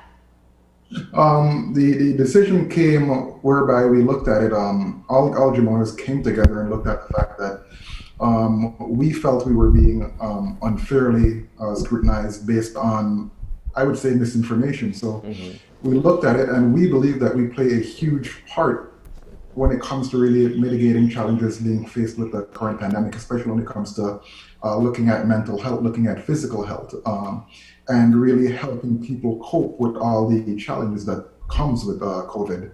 So we felt that we had a lot more to offer, and this was not being understood, we believe, by, well, at that point, the government at that point, and the NOC that was in place. Yeah. And what was your argument? Because we've heard of the concerns of people being in closed spaces or closed spaces breathing out. We know respiratory droplets are one of the main sources of transmission, and you don't huff and puff more than when you're in the gym. What we looked at in terms of really, well, in terms of even reopening back then, what we did was we put a clear comprehensive plan together for them, outlining all the parameters that we were looking to implement, some of which we had already done. So for example, looking at the social distancing markers, looking at ensuring that people are training 6 feet apart. Apart from that, the sanitization, in our, well, specifically in the Educa Gym's case, we had people training with masks so as to mitigate the spread of droplets as one of the areas of concern. When it comes to even looking at an open area environment, we were quite open to looking at having that as an option to really ensure that we would meet, I'd say somewhere in the middle, or meet with, well, at that point, the head of the DHS and the NOC to ensure that what we do reopen, but we do it properly. So it's not a situation whereby it's you're coming in and we're putting people at risk, because that's the one thing we didn't want to do. Yeah. We wanted to ensure that we open, but we open safely while contributing to society at the same time. Yeah, so in speaking with other gym owners, you guys collectively came up with your plan of action, so to speak, but are there any other concerns that were raised in these ongoing discussions? The biggest concern, to our understanding at least, because to make this very clear, most of the discussions had was with the previous government at that point and the NOC that they had. The biggest concern from our understanding that they had was just the droplets in terms of people training, and of course they're breathing a bit harder. So that was the real concern. All the other things that we looked at and we put in place, they were okay with. I asked that because I could recall a story where several gym owners had gone through the expense of retrofitting their facilities to accommodate for persons exercising within the scope of the measures in place, right? They would have put protective barriers, so to speak, to separate what do you call trainers or trainees. How has that changed, though? I mean, a lot of money and time went into that, and things were just sort of left on the wayside while the previous SI was in place. How has that changed? In terms of the change, I don't think it's changed that much. I do know in terms of how I operate, it's a bit different, but in terms of the other gyms I know, specifically the last one that you showed, they were impacted massively because a great deal of money was invested, yes, retrofitting these areas, and then with the closure, I know specifically Darwin and Muscle Hut, they had an additional branch in San Ignacio which they had to close down because it just wasn't feasible. Went for a business that was closed and has been closed for quite some time. So I do know a lot of people, especially when it comes to rental and trying to keep your space, and even looking at the maintenance of the equipment, there seems to be issues in terms of that, because if the machines aren't being used, some of the machines would tend to rust up. So you have to look at maintenance while and then looking at now ensuring that we are opening safely. Of course, in terms of the safety measures put in place, we have to look at increasing that a bit more. So, for example, if you notice there, it's definitely looking at the temperature check, the sanitizing that takes place. But now, like with Darwin, I do know he's looked at moving outside because it was an open air environment. And that was going to be my question. So let's move forward. I know you've spoken of the different proposals you had submitted and the reasons behind it, and it's twofold. It's about keeping people healthy, both physically and mentally, but also your business owners who've made a huge investment and you've been out of commission since the start of the pandemic. So what has been decided is 50% capacity. They say well-ventilated space. This morning we asked the minister. He says he understands that to mean outdoor, similar to or open air, I should say, similar to what we see with restaurants, and also appointment only. So this seems to be the compromise that was struck. How satisfied is the association with this? I believe we're very satisfied because this is all we're looking for, which is sort of a foot in the door, so that we can look, or they can look at exactly what role we play and then even understand, because we do feel that we were unfairly prosecuted, or we had this unfair sort of stigma pushed on us without even really giving us a fair chance to really say, okay, give them a chance, let's look at what they'll do, and if then we've seen a rise in cases coming directly from the gym, we could say, okay, well, this is it. But in that case, or in the previous case, we weren't. So we're very happy. We're happy with taking a step forward, and then let's look at how this goes. And our belief is that we'll do the best possible job in terms of tracking everything, in terms of ensuring that we adhere to the protocols, and at the same time also providing a public service. And how many gyms would not be able to cater to outdoors? At this point, to be quite honest, I'm not certain. Yeah. I am not sure the total amount that would be. I mean, there are some enclosed gyms, right? Yes. Yeah. So in the case of your gym, for example, you have to space out equipment and you have your capacity. Is it still feasible to conduct business in this way? For us, it would be yes. The main reason that is that with the Educa Gym, we sort of operate with we'd only look at 4 people at a time. So it's not having a lot of people coming in. It's always based on appointments. The sessions are only 20 minutes. And so it's a large area, but the space, in terms of the space, is just minimal when it comes to clients using it. So I think we have about 3,000 square feet of space in the building, or in this building specifically, and if we move it, we should be fine. And what's been the response from your members so far? We're still getting feedback from them. Previous to the announcement, there was a lot of people clamoring to, well, when was the gym open? When is the gym open? When is the gym open? To get back in. I do know what was recommended previously is to look at exercising outdoors in terms of walking, the running, cycling. But what the feedback I've gotten, at least from our clients, is that it's definitely not the same thing. When it comes to me and my understanding, it's not something I would necessarily recommend excessive aerobics due to the muscle loss that takes place, which in turn makes you fatter, to be quite honest, unhealthier, weaken your immune system, and does more damage than good. So clients at this point, I know a lot are happy. Then you also have, so it's sort of a phase-by-phase approach as well, because you will have those who will take their time, just wait 2 weeks, or they'll wait a month and then get back in. But overall, it's about, specifically at least for Educa Gym, about 50% of the clients are ready to get back. Okay.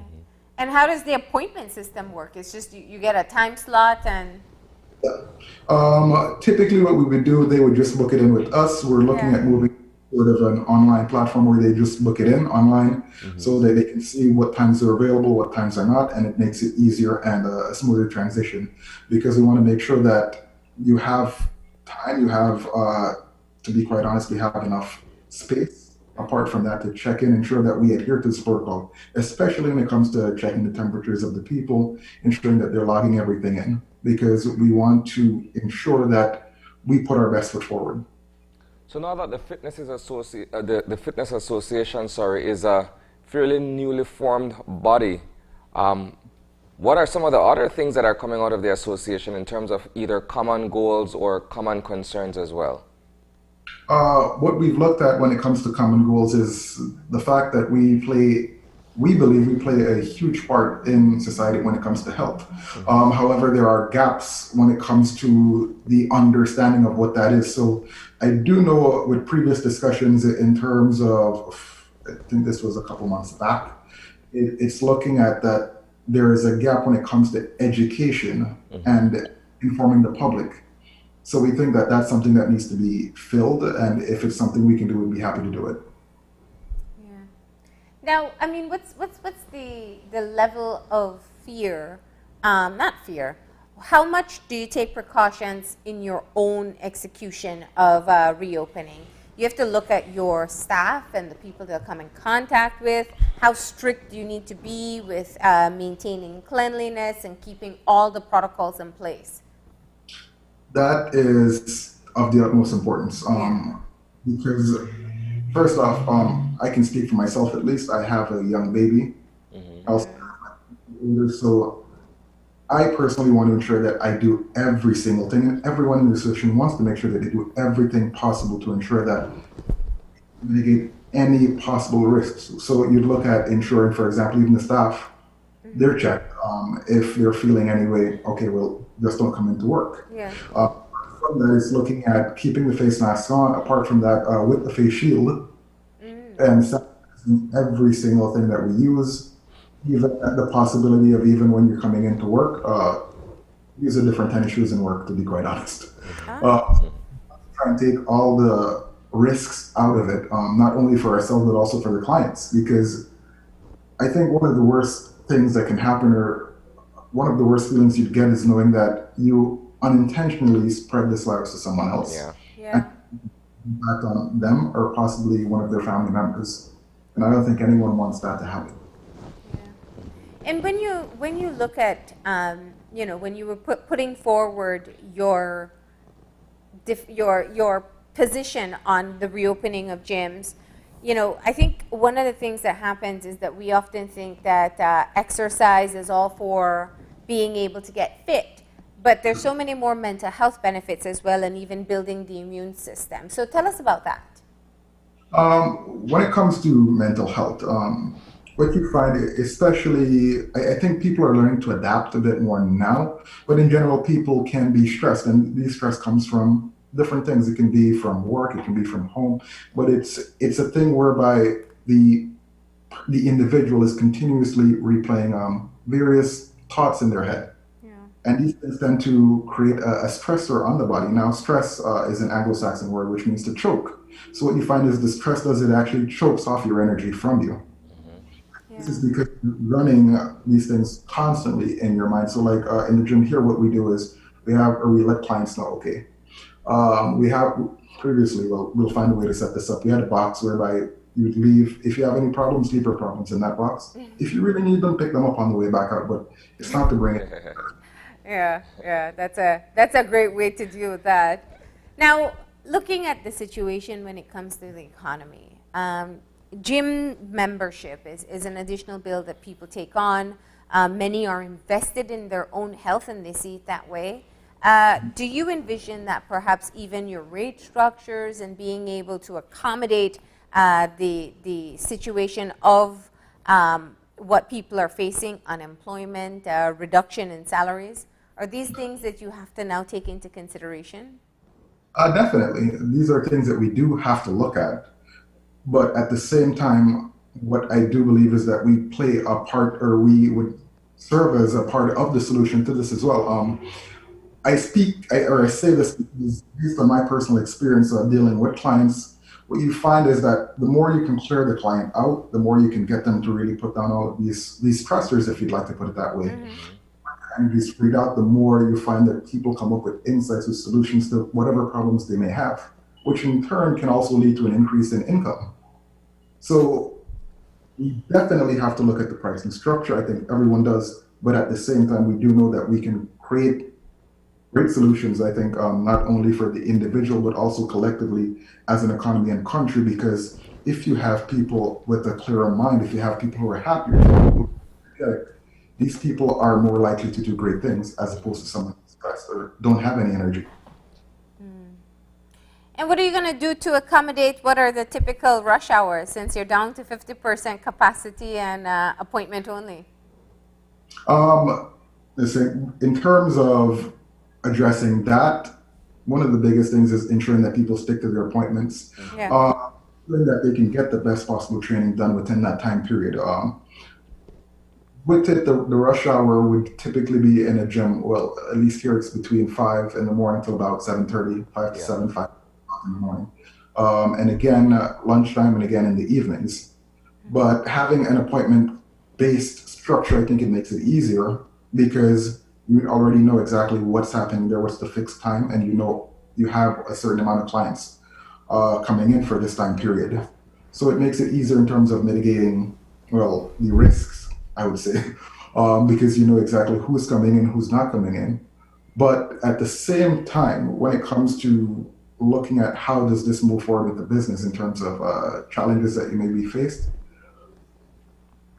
there has to look, I think we are specifically the other gyms that have to look at an alternate source of revenue as well. Yeah. All right, so what would you say to people who are watching? A lot of people are taking up new habits. We talk very often on the show about how many more people are out exercising, walking, jogging, and just moving.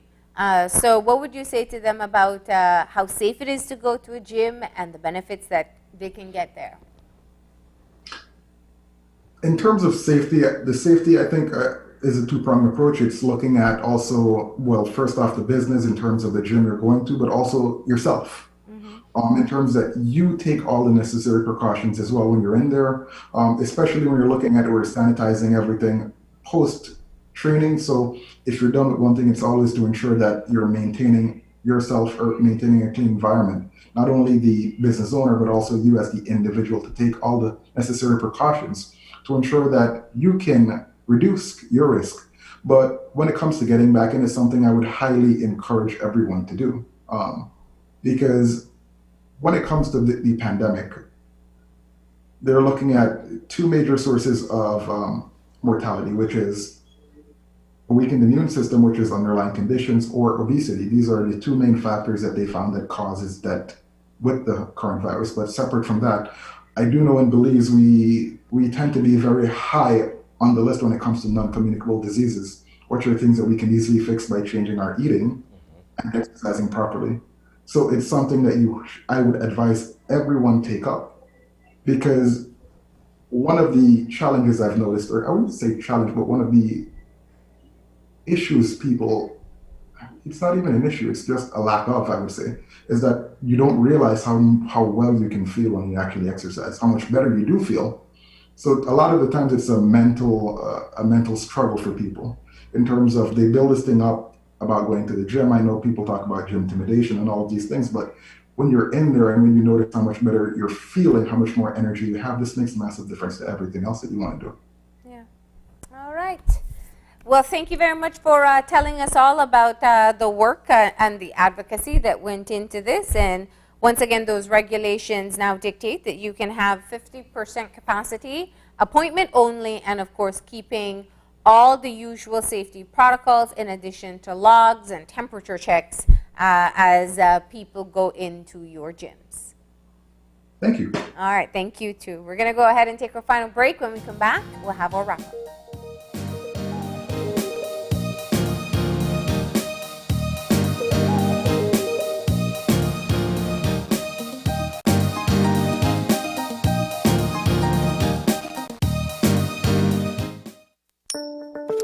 Money.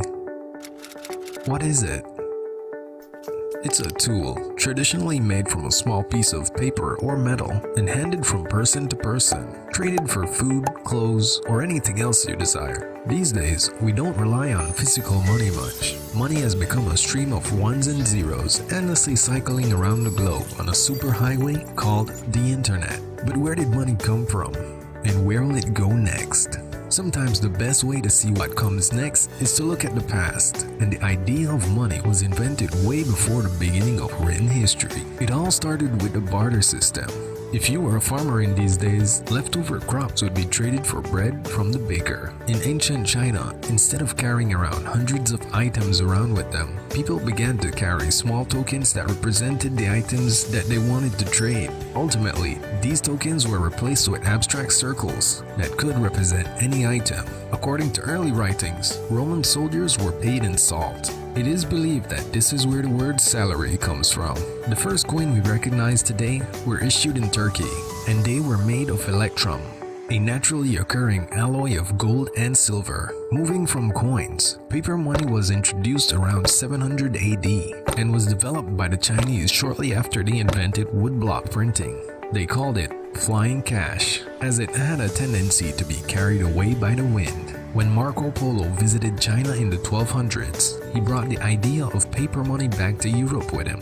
Paper money wouldn't see widespread adoption in the West until mid-1600s, when banks started issuing notes that promised to pay bearers on demand a sum of gold. Merchants found it much simpler just to trade the notes with each other, rather than lugging around large amounts of unwieldy metals. During the American Civil War, both sides issued huge amounts of government-backed paper currency to fund the war, as there weren't enough gold.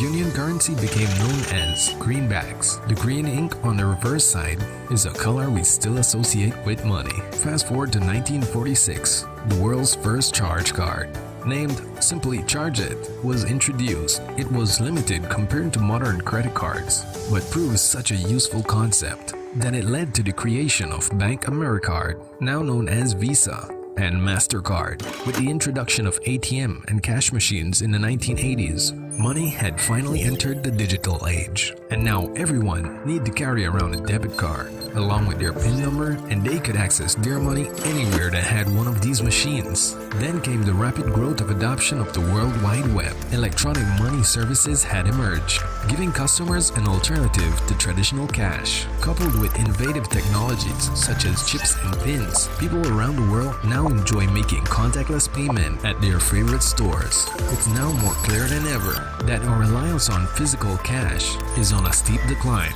Convenience and security is what will pave the way forward for how business and customers transact in years to come. The phenomenon is coming to the Belize market. Digital wallet, a powerful option to physical wallets. Digital wallet can be very handy, as they can get rid of carrying cash everywhere. Digital wallet proves to be safe, easy, and immediate way for customers to pay online, and further minimize the hassle related to cash transaction or waiting in line for long periods of time. The digital wallet is developed to increase customer safety and convenience significantly. So what does the future hold? The future is now, and it's powered by eCash.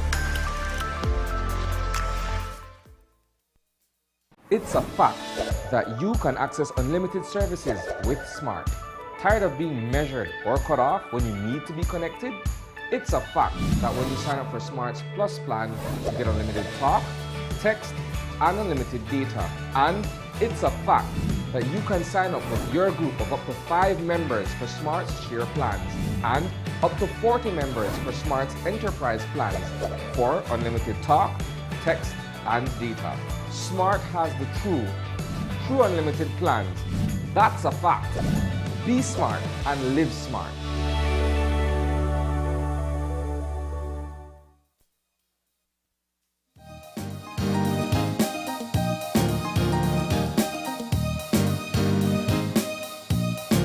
And welcome back. We want to thank you for tuning in today. Of course, we started off getting some of the details as to the implementation and rollout of the new COVID regulations from Minister Musa from Home Affairs. Clearly, you know, as I said in the beginning of the show, as we've heard health officials say, this is not a reopening. This is not a time where we let go or become complacent with what we have to do to keep ourselves safe. It is an extension of the curfew and a couple other loosening of restrictions, but we still must be vigilant in taking care of ourselves. Well, the minister reiterated quite clearly that we're not out of the woods. As a matter of fact, as he said, we're the complete opposite. We're still very much grappling with the pandemic. And so, not because the numbers are down at the moment and there's a slight relaxation in the regulations means that we put down our guard altogether and pretend as if though we're no longer, you know, dealing with a pandemic situation. Yeah, absolutely.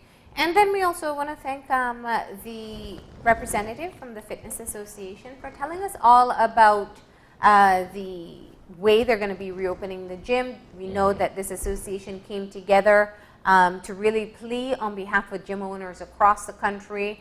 They ensured that they did their research as how to be the most safe in opening up the gyms. And so as of today, you can go to your favorite gym once it's open air. They have a 50% capacity rule. They do have to follow all the regulations. And most importantly, it's by appointment only. So you got to make contact with them to ensure that you can secure your space as well. But that's all the time we have for today. Remember, if you want to contact us, send us an email at oye@channel5belize.com. Drop me a line at marlene_oye@channel5belize.com.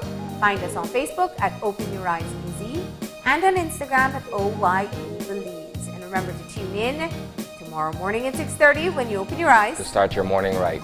Until then, keep your eyes, your mind, and your hearts open. We'll see you soon. Enjoy your day, Belize.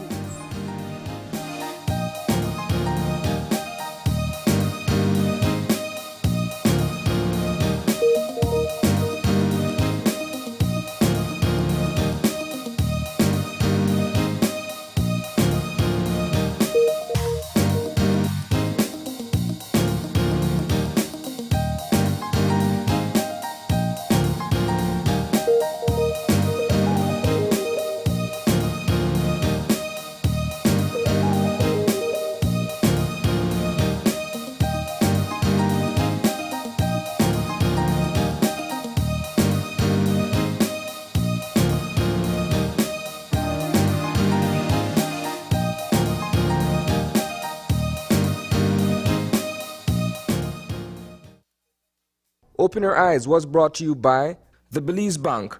Our country, your bank.